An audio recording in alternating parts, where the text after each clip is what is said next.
주시는 하나님의 말씀은 고린도 후서 8장 16절로 24절까지의 말씀입니다. 찾으셨으면 함께 한 목소리로 봉독하도록 하겠습니다.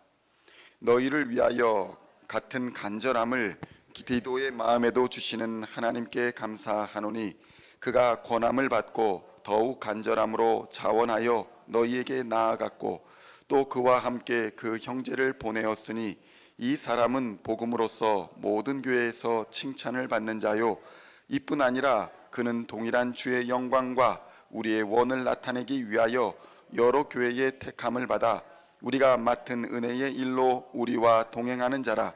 이것을 조심함은 우리가 맡은 이 거액의 연보에 대하여 아무도 우리를 비방하지 못하게 하려 함이니 이는 우리가 주 앞에서뿐 아니라 사람 앞에서도 선한 일에 조심하려 함이라. 또 그들과 함께 우리의 한 형제를 보내었노니 우리는 그가 여러 가지 일에 간절한 것을 여러 번 확인하였거니와 이제 그가 너희를 크게 믿음으로 더욱 간절하니라. 디도로 말하면 나의 동료요 너희를 위한 나의 동역자요 우리 형제들로 말하면 여러 교회의 사자들이요 그리스도의 영광이니라. 그러므로 너희는 여러 교회 앞에서 너희의 사랑과 우리에 대한 우리 자랑의 근거를 그들에게 보이라. 아멘. 할렐루야. 오늘은 고린도 후서의 25번째 시간으로 고린도 후서 8장 16절로 24절까지의 말씀으로 하나님의 일꾼의 자격이라는 제목으로 은혜의 말씀을 함께 나누고자 합니다. 성도 여러분, 바울은 디도와 여러 헌신된 사람들을 자신의 동료이자 동역자이며 교회의 사자들이며 교회의 영광이다 이렇게 증언하고 있습니다. 고린도후서 8장 23절의 말씀을 보면 디도로 말하면 나의 동료요 너희를 위한 나의 동역자요 우리 형제들로 말하면 여러 교회의 사자들이요 그리스도의 영광이니라 이렇게 증언하고 있는 것을 볼 수 있는 것입니다.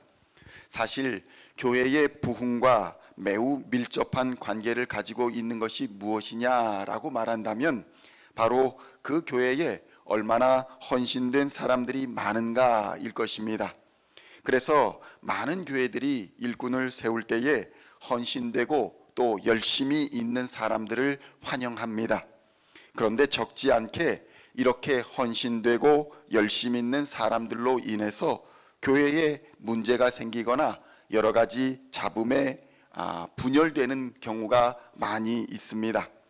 열심히 있고 주를 위한 사랑이 있고 봉사와 섬김이 있는데 정작 교회는 왜 분열과 다툼을 피할 수가 없는 것일까요? 오늘 우리는 본문에서 교회가 필요로 하는 사람은 헌신되고 열정이 있는 사람이 아니라 하나님의 일꾼이라는 것을 깨달아야 하는 것입니다. 성도 여러분, 하나님의 일꾼과 헌신되고 열정 있는 사람과는 분명히 다릅니다. 그렇다면 하나님의 일꾼들이 가지고 있는 특징은 과연 무엇일까요? 첫째로 하나님의 일꾼은 자원하는 자들이어야 한다는 것입니다. 고린도후서 8장 17절을 보니 이렇게 기록되어 있습니다.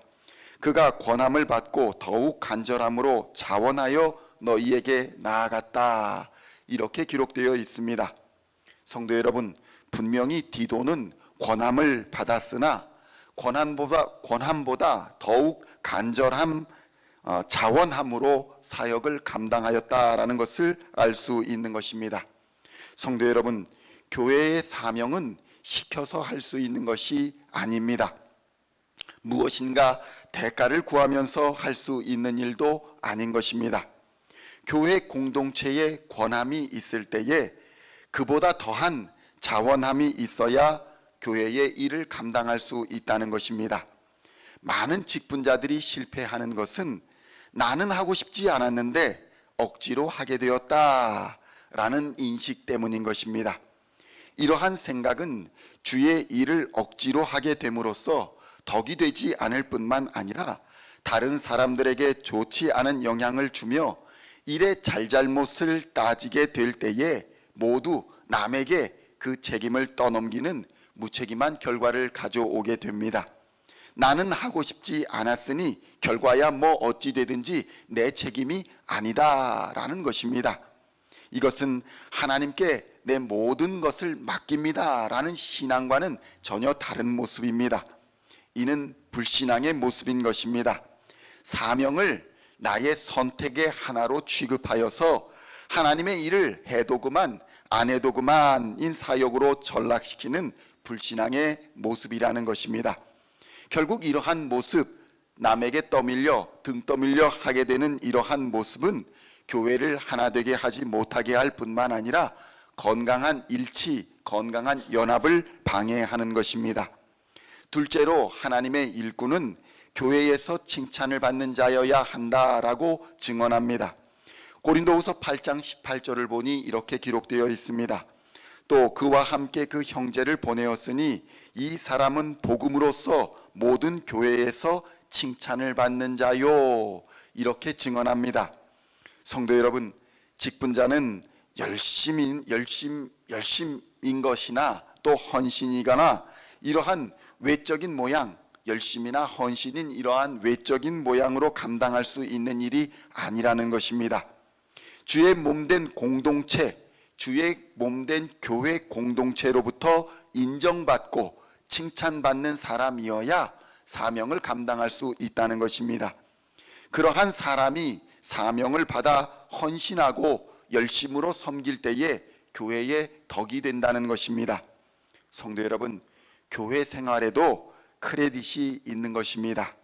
하루하루의 삶과 하루하루의 신앙생활이 쌓여서 그의 신앙에 대한 크레딧을 교회 공동체가 칭찬이라는 방법으로 표현하는 것입니다.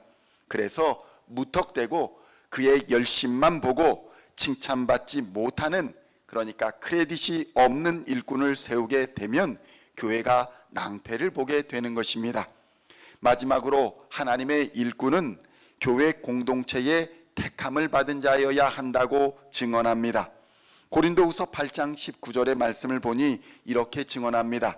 이뿐 아니라 그는 동일한 주의 영광과 우리의 원을 나타내기 위하여 여러 교회의 택함을 받아 우리가 맡은 은혜의 일로 우리와 동행하는 자라, 이렇게 증언합니다. 성도 여러분, 돈과 재물과 능력이 있다고 교회의 일을 무턱대고 맡길 수는 없는 것입니다. 외부 프로그램이야 그저 그렇게 돌아갈 수 있겠다 하겠지만 교회의 내부적으로 이루어지는 모든 절차와 직분은 교회의 택함을 받은 사람들만이 할 수 있다는 것입니다. 일부 사람들은 교회의 택함을 별로 중요하지 않게 생각하는 경우도 분명히 있습니다. 우리는 누구나 예수 그리스도의 은혜로 거룩한 제사장이 되었다라고 말하며 교회의 일을 마음대로 할 수 있는 것처럼 생각합니다. 그러나 교회를 향한 하나님의 뜻은 개인을 포함하여 교회 공동체를 통해 나타나 부르고 세우신다는 것을 우리는 깨달아야 하는 것입니다. 하나님의 일꾼이라는 사람들은 교회 공동체의 사명을 감당하는 사람들인 것입니다. 개인의 신앙의 발전을 위해 일하는 것이 아니라 하나님의 나라를 위해 교회 공동체를 세워나가는 일을 하는 사람들, 그 사람들을 우리는 하나님의 일꾼들이라고 부르는 것입니다. 따라서 아무 능력이 있더라도, 어떠한 지식이 있더라도, 탁월해 보여도 교회의 택함이 없이는 우리는 일꾼을 세워서는 안 된다는 것입니다. 목사도 그러한 사람 중에 하나입니다. 교회의 택함을 받아 공동체를 위한 사명을 감당하는 사람인 것입니다. 교회의 택함이 없이, 공동체의 택함이 없이 아무나 목사로 안수를 주고 사역자로 세울 수 있는 것이 아니라는 것입니다. 오늘날 우리 교회 공동체에 필요한 일꾼은 과연 누구입니까? 능력 있고 헌신되고 열심히 있는 그러한 사람이 아닙니다. 하나님의 일꾼, 하나님의 택하심을 받은 일꾼이 필요합니다. 권한보다 더 큰 자원함이 있는 자, 교회 공동체의 칭찬을 받는 자, 교회 공동체의 택함을 받은 자, 이러한 자가 바로 하나님의 택하심을 받은 교회의 일꾼인 것입니다. 오늘도 이러한 하나님의 일꾼이 되어서 생명의 면류관을 상급으로 받는 저와 여러분 다 되시기를 우리 주 예수님의 이름으로 간절히 축원드립니다.